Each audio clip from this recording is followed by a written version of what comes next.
அவுதுல்லாஹி மினஷ் ஷைத்தானிர் ரஜீம். பிஸ்மில்லாஹிர் ரஹ்மானிர் ரஹீம். அன்பார்ந்த நேயர்களே, பலஸ்தீன் மீட்பு போர் 917 எட்டியிருக்கிறது. ஈரான் யுத்தம் 54வது நாளை எட்டி வருகின்றது. இதில் பாலஸ்தீன மீட்பு என்பது இப்பொழுது ஹர்முஸ் நீரிணையில் வந்து நிற்கின்றது. ஆனாலும் இப்பொழுது உரக்க பேசுகின்ற அளவில் காசாவிலும் பல நிகழ்ச்சிகள் நடந்திருக்கின்றன. இப்போது இஸ்ரேலுடைய கப்பல் ஒன்று எம்எஸ்சி பிரான்சிஸ்கா என்பதையும் எபாமினாட்ஸ் என்ற இன்னொரு கப்பலையும் ஈரான் கைது செய்து இருக்கிறது. கைது செய்து தன்னுடைய துறைமுகத்துக்கு கொண்டு போய் சேர்த்திருக்கிறது. இவற்றின் மீது அது சொல்லக்கூடிய குற்றச்சாட்டு, மேரிடைம் சிக்னல்ஸை, சமிகைகளை அவர்கள் வழிமறித்தார்கள் அல்லது தொந்தரவு உள்ளாக்கினார்கள், கப்பலின் வழித்தடங்களை மாற்றினார்கள் என்று. ஹர்முஸ் நீரிணையை பற்றி உங்களுக்கு ஏற்கனவே சொல்லி இருக்கிறோம். 33 மைல் அகலமுள்ள அதில் சில பகுதிகளில் மட்டும்தான் நாம் கப்பல்கள் செல்ல முடியும். சில பகுதிகள் ரொம்ப ஆழம் குறைந்தவை, கப்பல் செல்லுகின்ற அளவுக்கு ஆழம் இல்லாதவை. அது ஒரு 22 கிலோமீட்டர் தான் அதில் போக முடியும். அந்த பகுதி எந்த பகுதிங்கிறது ஈரானுக்கு நன்றாக தெரியும். இனி சி மைன்ஸ் சொல்லக்கூடிய கடல் கன்னி வெடிகளை அது புதைத்து இருக்கிறது. அதுவும் இல்லாத இடங்களில் அதை அழைத்து செல்ல முடியும். இது கப்பல்களை, இந்த சியோனிஸ்ட் கப்பல்கள் என்று பேசப்படக்கூடிய இந்த 2 கப்பல்களும் மற்ற கப்பல்களுக்கு வரக்கூடிய அந்த சிக்னல்ஸை மாற்றி அந்த லேண்ட்மைன் இருக்கக்கூடிய இடங்களுக்கு கொண்டு போய் வெடிக்க வச்சு அப்படி ஒரு பெரிய பிரச்சனையை உண்டு பண்ணலாம் என்று எதிர்பார்த்து இருக்கிறது. ஆனால் அதை முறியடித்து விட்டது. 2 கப்பல்களையும் அது கைது செய்ததன் மூலம். 3வது ஒரு கப்பல் யுஃபோரியா என்ற ஒரு கப்பலையும் அது இன்று கைது செய்து இருக்கிறது. ஆக ஈரானுடைய ஹர்முஸ் ஆதிக்கம் நிலைநாட்டப்பட்டிருக்கிறது. அது மட்டுமில்ல, 10 million barrels of petrol, 10 million பீப்பாய் பெட்ரோல் கல்ஃபுக்கும் ஈரானுக்கும் இடையில் வந்து போய் இருந்திருக்கிறது இந்த 2-3 நாட்களில். சுருக்கமாக சொன்னால் எண்ணெய் வியாபாரம் இந்த நாட்களில் அதிகமாகி இருக்கிறது. இதனிடையே இந்த 2 கப்பல்களை கைது செய்தது ஈரான் செய்த போர் நிறுத்த மீறலா என்று ட்ரம்பிடம் கேட்டபோது, ட்ரம்ப் இதெல்லாம் போர் நிறுத்த மீறல்ல வராது, அது சேனோஸ்ட் இன்னும் கப்பல்னு சொல்றாங்க, அது இஸ்ரேலுக்கு சொந்தமானதும் இல்லை, அமெரிக்காவுக்கு சொந்தமானதும் இல்லை, அப்ப எந்த நாட்டுக்கு சொந்தமானதுன்னு கேட்டா அதையும் சொல்ல தெரியல அவரு அப்படின்னு சொல்லி, அதாவது தோல்விக்கு மேல தோல்வி. இந்த இன்டெஃபினிட் சீஸ்ஃபயர் பாருங்க, என்ன அர்த்தம்? முடிவற்ற போர்னு அர்த்தம், முடிஞ்சு போச்சு போர்னு அர்த்தம். அப்ப இதை சொல்லிட்டு கப்பலை கைது செய்தா இது போர் நிறுத்த மீறல் இல்லை. ஆனா ஈரான்ட கப்பல் ஒன்றும் கிடையாது, எல்லாம் கடலுக்கு கீழே தான் கிடக்கு அப்படி இப்படின்னு. ஆனா இதை யாரு கைது செய்தா அப்படின்னு கேட்டா, அது ஸ்பீட் போட்ஸ், வேகமாக செல்லக்கூடிய படகுகள் தான் கைது செய்திருக்கிறது. அது ஒரு நேவியில ஒரு பகுதி இல்லை அப்படின்றது. அதுதான் நேவியில ஒரு பகுதின்னு கேள்வி கேட்கிறாங்க. அந்த மாதிரி கேள்விகளுக்கு பதில் சொல்ல முடியாதுன்னு சொல்லிடுறான். அடுத்தது, இந்த இன்டெஃபினிட் சீஸ்ஃபயர்ன்னு சொல்லான கால வரையறையற்ற போர் நிறுத்தம். இந்த போர் நிறுத்தம் ஈரான்ல இருந்து வந்த ரிக்வஸ்டா இல்லை, ஈரானுக்கு தேவைப்படுதான். அது இவர் உணர்ந்து இவர் ரொம்ப கஷ்டப்பட்டு இவருடைய மனசு தாங்காம இது பண்ணார். ஒரு அப்சல்யூட் டிஃபீட்டுங்கிறது இன்னைக்கு ஹிந்து பத்திரிகை தன்னுடைய கட்டுரையில சொல்லுது. இது ஒரு பொய். அதை எப்படி அதை விமர்சித்து சொல்லுதுன்னா, இந்து பத்திரிகை தன்னுடைய தலையங்கத்தில், நீ ட்ரூத் சோசியல் மீடியாவில் அடிக்கடி போடுகின்ற வெற்றி பிரகடனங்களுக்கு எதிரானது அது. அடுத்தது, இதெல்லாம் இந்த இன்டெஃபினிட் சீஸ்ஃபயர் வந்ததுக்கு மிக முக்கியமான காரணம் என்று சர்வதேச இராணுவ நோக்கர்கள் சொல்வது, இனியும் ஒரு தடவை யுத்தத்தை தொடங்கினால் அமெரிக்காவினுடைய பொருளாதாரம் நிற்காது. இதுல பல செய்திகள் இருக்கு. அமெரிக்காவின் பொருளாதாரம் மண்ணா போச்சுன்னா, இஸ்ரேலுக்கு கொடுக்கக்கூடிய உதவி தொகை கட் ஆயிட்டுனா, இஸ்ரேல் உள்ளுக்குள்ளாலே வாழ முடியாது, அகண்ட இஸ்ரேல். அப்புறம் இது எந்த அளவுக்கு ஒரு 4-5 இராணுவ நோக்கர்கள் தொடர்ந்து நமது மீடியாக்களில் பொது மீடியாக்களில், வால் ஸ்ட்ரீட் ஜேர்னலில், அல்மயாதில் எல்லாரும் கட்டுரை என்ன எழுதிட்டு இருக்காங்கன்னா, எப்படி நத்தியான்ஹூ ட்ரம்ப் வழியாக அமெரிக்காவின் வீழ்ச்சிக்கும் அவமானத்துக்கும் ஏற்பாடு செய்தார். இப்போ சண்டை பெருசா முத்திட்டு இருக்கு. எங்க மக்களும் எதிர்க்கிறார்கள், அதே நேரத்தில் இராணுவத்தில் இருப்பவர்களும் எதிர்க்கிறார்கள். இவனுடைய கப்பல் படையினுடைய செக்ரட்டரி, பொதுச் செயலாளர் அல்லது கப்பல் படையினுடைய முக்கியமான பொதுச் செயலாளர்னா அதாவது கப்பல் படை அமைச்சர் ஜான் பெஹல்கான் என்பவர் நேற்று ரிசைன் பண்ணிட்டு போயிட்டாரு. அவர் ரிசைன் பண்ணாரா அல்லது அவங்களுடைய டிஃபென்ஸ் செக்ரட்டரி அதாவது பாதுகாப்பு அமைச்சர்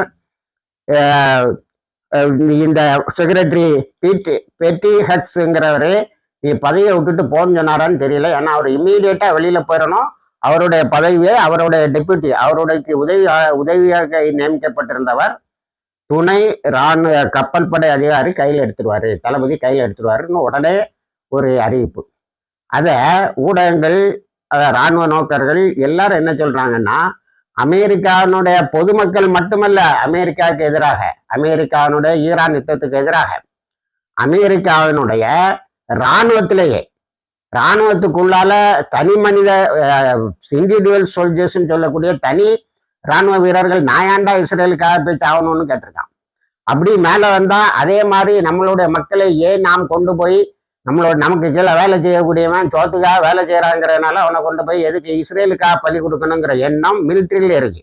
அதுக்கப்புறம் நாட்டு ரொம்ப ஃபேமஸா ஒரு ரிபப்ளிகன் பேசியிருக்கான். எப்படின்னா 50,000 அமெரிக்காவினுடைய இராணுவ வீரர்களை இஸ்ரேலுக்காக நாம் பலி கொடுக்க வேண்டுமா? இந்த இராணுவ வீரர்களை அவர் சொல்லும்போது நம்மளுடைய அவர் ஓன் சன்ஸ் அண்ட் டாக்டர்ஸ் சொல்லார், இராணுவத்தில் இருக்கக்கூடிய பெண்களையும் சேர்த்து நம்மளுடைய மகன்களையும் மகள்களையும் நம்ம போய் பலிகடாயியாக ஆக்க வேண்டுமா இந்த இஸ்ரேலுக்காகன்னு பேசுறாங்க. இது பெரிய மகத்தான ஒரு அடி இஸ்ரேலுக்கு. ஏன்னா இஸ்ரேலை பாதுகாப்பதும் இஸ்ரேலுக்காக யுத்தம் செய்வதும் தங்களுடைய தார்மீக கடமை என்று நினைத்தவர்கள் அமெரிக்க இராணுவத்தில் இருப்பவர்கள். காசாவில் அக்டோபர் 7, 2023 பின்னாடி நடந்த இம்மீடியட் அட்டாக்கு பிறகு பலர் என்னுடைய சொர்க்கத்துக்கு வழி தேடி நான் இஸ்ரேலுக்காக சண்டைக்கு போறேன்னு சொல்லிட்டு வந்தாங்க. ஒரு பயங்கரமான ஸ்பிரிச்சுவல் டிவோஷனை நம்ம அங்க பார்க்க முடியுது, ஒரு ஆன்மீக பற்றை பார்க்க முடியுது. ஆனா அதுக்கு நேர இப்போ நான் ஏன்டா இஸ்ரேலுக்காக சண்டை போடணும், நீ இராணுவத்தில் தளபதிகளினுடைய கட்டளைகளுக்கு கீழ்ப்படிவாய் என்று நீ உறுதிமொழி பையத் செய்திருக்கிறாய் என்று சொல்லும் போது அவன் சொன்னான், நான் என் நாட்டை தான் பாதுகாக்கிறதுக்கு பையத்தை எடுத்தனே தவிர இஸ்ரேலை பாதுகாப்போம்னா நான் பையத்தை எடுக்கலன்னு சொன்னான். அப்ப இந்த இது எங்க வந்துருங்கன்னு சொன்னா, மிலிட்டரியில பலர் 12 பேர் ஏற்கனவே ரிசைன் பண்ணிட்டாங்க. 30 பேர் இராணுவத்துல ட்ரம்போடைய எந்த இராணுவ வரிசையில் உயர் அதிகாரிகள் பெண்டகன்ல ட்ரம்போடைய எந்த உத்தரவு வந்தாலும் அதை அவங்க வகை வைக்கிறதே இல்லை. அதுல 12 + 1 13 பேர் பதவி நீக்கம் செய்யப்பட்டு இருக்கிறார்கள். அப்படிதான் சொல்லணும். ஏன்னா நாளைக்கு மீடியால என்ன கேட்பாங்கன்னா, இந்த பீட்டர் ஹெஸ்ட ஏன் வெளியே தள்ளனா அப்படின்னு. இதுக்கு முன்னாடி ஒரு முக்கியமான இன்டெலிஜென்ஸ் ஆபீசர் வெளியில போகும்போதும் அவரை வெளியே தள்ளும் போது இதே கேள்விகளை கேட்டார். அப்போ அதுல இருந்து ஆரம்பிச்சு பார்லிமெண்ட் வரைக்கும் என்ன பேசுறாங்கன்னா, 50,000 நமது பிள்ளைகளை நாம் சாவ கொடுக்கணுமா இஸ்ரேலுக்காக என்று கேட்கக்கூடிய ஒரு நிலை வந்திருக்கிறது. அதனால இஸ்ரேலு அமெரிக்காவிலிருந்து எட்ட போய்கொண்டு இருக்கிறது, அமெரிக்காவுடைய மக்களிடமிருந்து எட்ட போய்கொண்டு இருக்கிறது. இப்பொழுது விமர்சனங்கள் எப்படி நத்தையானு ட்ரம்பை ஏமாத்தினாங்கிறதுதான் இண்டோ டிஃபீட் அண்ட் ஹிமிலியேஷன், அதாவது தோல்வியை நோக்கியும் அவமானத்தை நோக்கியும் எப்படி வழி நடத்தினாங்கிறத பத்தி தான் வருது. இதனிடையே நம்ம இங்க ஈரான்ல ஒரு பெரிய ராலி, மக்கள்லாம் ஒன்று சேர்ந்து இது நான் நேற்று சொன்ன மாதிரி தங்களுடைய ஆதரவை அரசாங்கத்துக்கு காட்டி விட்டு தனிப்பட்டவங்களை பேட்டி எடுக்கும் போது இஸ்ரேல் மீதான தாக்குதலை நான் நடத்திருக்க கூடாது, லெபனானை தாக்கலைன்னா நம்ம தாக்க மாட்டேன்னு சொல்லியிருப்பான். ஆனால் லெபனான் அவன் தாக்கிட்டு தான் இருக்கான் அப்படிங்கிற ஒரு இது. அது எப்படி ஆயிட்டுன்னா, ட்ரம்ப் என்ன சொல்லான்னா, இது சைஸ்ஃபயர் இன்டெஃபினிட்டா கொடுத்ததுக்கு அங்கே கொஞ்சம் கருத்து வேறுபாடு இருக்கான் ஈரான்ல. அது கலைஞ்சு வருது வரைக்கும் அங்கே போர் நிறுத்தம் தேவைப்படுதான். எவ்வளவு வாக்குற ஈரானுக்கு மேல. அப்போ இந்த மக்கள் இஸ்ரேலை மீண்டும் தொடுத்து தாக்க வேண்டும் காசாவை விடுவிக்க வேண்டும் என்று தனிப்பட்ட முறையில் பேட்டிகளை கொடுக்கிறார்கள். அப்ப இப்ப நத்தனுக்கு என்ன செய்யறான், காசால இறங்கி 2ஆம் கட்ட பேச்சுவார்த்தை வேணுங்கிறான். இதை நான் முந்தின காணொலியிலையும் சொன்னேன். 2ஆம் கட்ட பேச்சுவார்த்தை வேணும், உடனே நாம் ஹமாஸுக்கு கையில ஆயுதம் இல்லாமல் ஆக்க வேண்டும், அதுல இருந்தா 2ஆம் கட்ட ஆரம்பிக்கணும்னு. ஹமாஸ் என்ன சொல்லுதுன்னா, நாங்க எங்கேயுமே வாக்குறுதி கொடுக்கல, நாங்க ஆயுதத்தை கீழே வைப்போம்னு. இப்போ இந்த 2ஆம் கட்ட பேச்சுவார்த்தைக்கு நம்ம அடி எடுத்து வைக்கணும்னா இஸ்ரேல் முதல்ல எல்லா இடத்துல இருந்தும் காசாவில் இருந்து வெளியேற வேண்டும். அது நடக்காத வரைக்கும் ஒன்றும் நடக்காது. அடுத்தது ரஃபா கிராசிங்க போர் நிறுத்தத்துல ஃபுல்லா திறக்கணும்னு சொன்னது, 600 ட்ரக்ஸ் உள்ள வரணும்னு சொன்னது, இது எதுவுமே நடக்கல. இதெல்லாம் செயல்படுத்தின பிறகுதான் அடுத்த கட்ட பேச்சுவார்த்தை. ஏன்னா இப்போ ஒரு நெருக்கடி இஸ்ரேலுக்கு, இந்த எல்லோ லைனு சுருங்கிட்டே வருது. இவனுக்கு கொராபரேட்டர்ஸா இருந்தவங்களுக்கு, இவங்களுக்கு முனாஃபிக்கா இருந்து எங்களை வழி நடத்தினவங்க எல்லாம் மாட்டிக்கிட்டாங்க.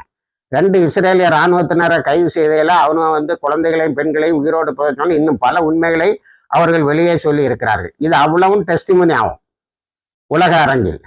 உலகத்தில் இருக்கக்கூடிய ஐக்கிய நாடுகள் சபையெல்லாம் நம்ம இதில் தமிழில் ஒரு மீம்ஸ் போட்ட மாதிரி அதை கல்யாண மண்டபம் மாற்றினா கூட கொஞ்சம் காசு கிடைக்குங்கிற மாதிரி ஆயிட்டு சர்வதேச நிறுவனங்களை ஒன்றுமில்லாமல் அமெரிக்காவும் இஸ்ரேலும் ஆக்கிவிட்டது.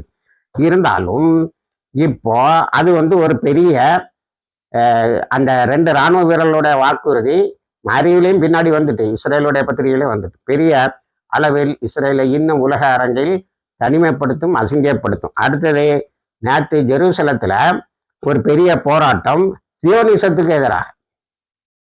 அதாவது மே 27 அல்லது மே 28 தான் இஸ்ரேல் ஐக்கிய நாடுகள் சபைக்கு ஒரு இதை கொண்டு வந்ததுன்னு சொல்லி மே மாதம் நடத்துறது உண்டு. சில நேரங்களில் நவம்பர் மாதத்துக்கும் கொண்டு போகணும்.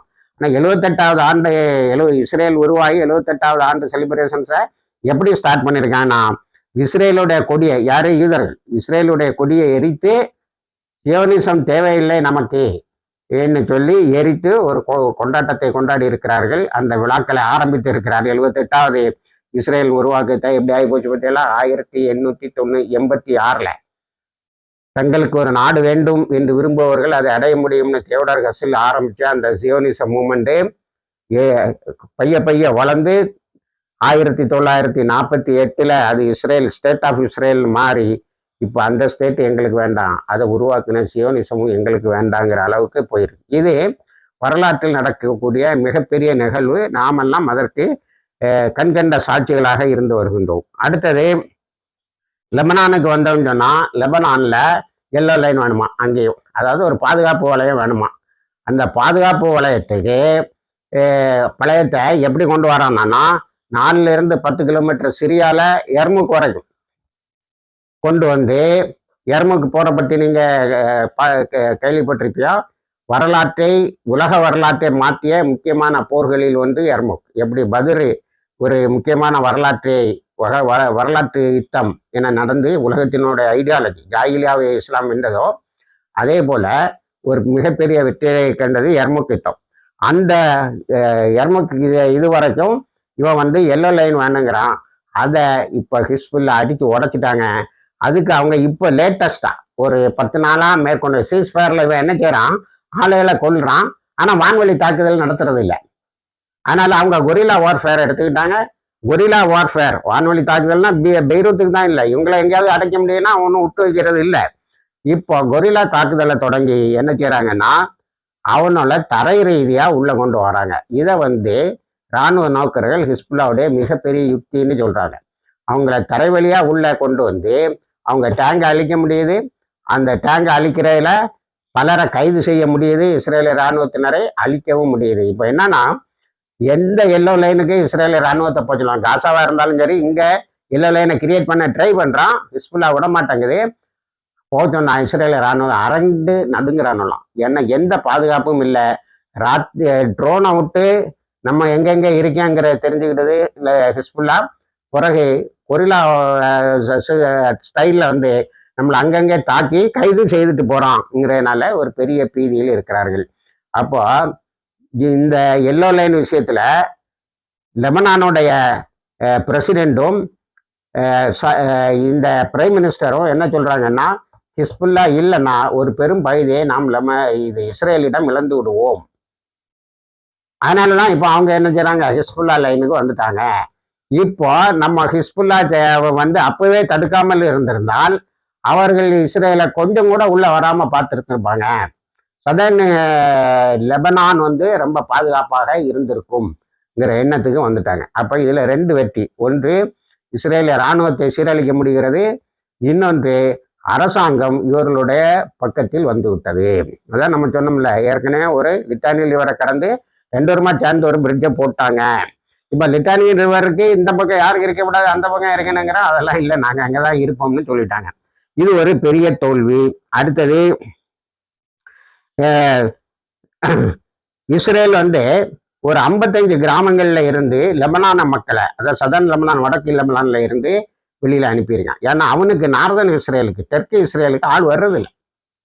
யூதர்கள் அங்கிருந்த குடிபெயர்ப்புல இருந்து போனவன் எவனும் திரும்ப வர மாட்டாங்கிறான். அதாவது நீங்க இப்போ எப்படி பார்க்கணும்னா, இஸ்ரேலுடைய மேப்பை இஸ்ரேலு மைனஸ் நார்தன் இஸ்ரேல் அப்படிதான் பார்க்கணும். அந்த அளவுக்கு ஹிஸ்புல்லா அவனுடைய தொடர் தாக்குதல்கள் அதை ஒன்றுமில்லாமல் ஆக்கிறது. இது ஹசன் நஸ்ருல்லா ஷஹீதோட காலகட்டத்திலிருந்து தொடங்கினது என்பது நாம் எல்லாரும் அறிவோம். ஆகவே ஹிஸ்புல்லாவை பேச்சுவார்த்தை கூப்பிட்டுட்டே இருங்க, நத்தியானுக்கும் வரமாட்டேன்றாங்க. லெபனானுக்கும் இஸ்ரேலுக்கும் இன்று ஒரு பேச்சுவார்த்தை நடக்குதான். அதுல லெபனான் கவர்மெண்ட் தெளிவா சொல்லிட்டு, இந்த yellow line, green line, white லைன்லாம் வைக்க விடாது, போர் நிறுத்தத்தை நீட்டு எல்லா தாக்குதலையும் நிறுத்துன்னு. இப்போ இந்த போர் நிறுத்தம் வந்து ஈரான் போட்ட நிபந்தனைகளின் அடிப்படையில் தான் நடக்குது.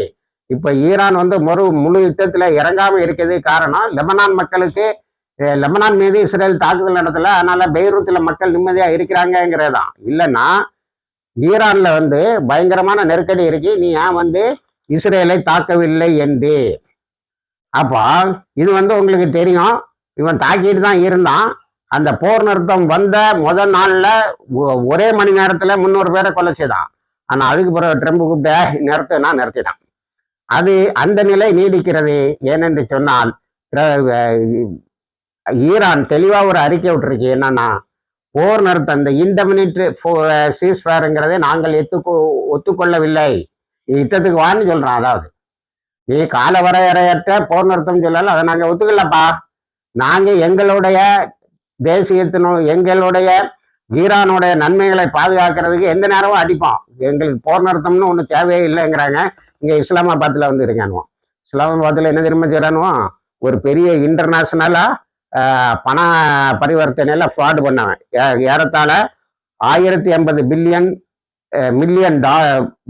நினைக்க 1080 மில்லியன் டாலரை அளிச்ச ஃபரூக் ஷக்கூர் என்பவனை கொண்டு வந்து இவன் 4-5 பேங்கை மொத்தமா ஒன்றும் இல்லாமல் ஆக்கிருக்கான். துபாய் பேங்கு, சுவிட்சர்லாந்து பேங்கு, இதெல்லாம் ஒன்றும் இல்லாமல் ஆக்கிருக்கான். நம்ம ஒரு மல்லையா போல உள்ள ஆளு போல தெரியுது, ஒன்றும் இல்லாமல் ஆக்கிருக்கான். அவனை ஜேடி வான்ஸுக்கு பாகிஸ்தானுடைய பிரசிடென்ட் அறிமுகப்படுத்தி வச்சிருக்கார். என்ன நடக்குன்னு பார்த்துக்கிடுங்க. ஒரு பெரிய ஃப்ராட்ஸ்டர், அவனுக்கு 10 வருஷம் தண்டனை இருந்தான். 2010 கொடுத்தாங்களாம், 2020 லேப்ஸ் ஆயிட்டான். அவனை கூப்பிட்டு ஜேடி வான்ஸுக்கு அறிமுகப்படுத்தி வச்சிருக்கேன். நான் ஏற்கனவே உங்களுக்கு காணொலியில சொல்லியிருக்கேன். ஜேடி வான்ஸு, இந்த பீட்டர் இந்த டிஃபென்ஸ் செக்ரட்டரி, ஜேடி வான்ஸ் வந்து அமெரிக்காவுடைய துணை ஜனாதிபதி. இவனெல்லாம் டிஃபென்ஸ் இண்டஸ்ட்ரியில எக்கச்சக்கமா பணத்தை போட்டு கொள்ளை அடிச்சுட்டு இருக்கான். இப்போ பெரிய தகவல் ஒன்று வந்துட்டு இருக்கு.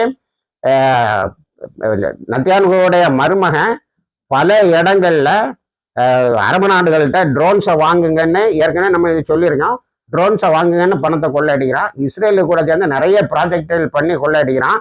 இப்போ மொத்தமா அவனுடைய இது இந்த பேச்சுவார்த்தையிலேயே அதிக லாபம் அடைகிறது. இப்போ அங்க பேச வரான், அங்க பேச வரான்னு இருக்குல்ல, இந்த கேப்ல இந்த மாதிரி ஃப்ராட்ஸ்டர் வழியா அதிக லாபம் அடைவது ட்ரம்போடைய ஃபேமிலி தான் சொல்லி அதையும் செனட்டர்ஸ் எடுத்து நாடாளுமன்ற உறுப்பினர்கள் பயங்கரமா பிரச்சாரம் பண்ணி கொண்டு இருக்கிறார்கள். இணைந்திருங்கள், இது போன்ற தகவல்களை தருகிறோம். வாசிக்கிறதவானா அல்ஹம்துலில்லாஹ் ரபில் ஆலமீன்.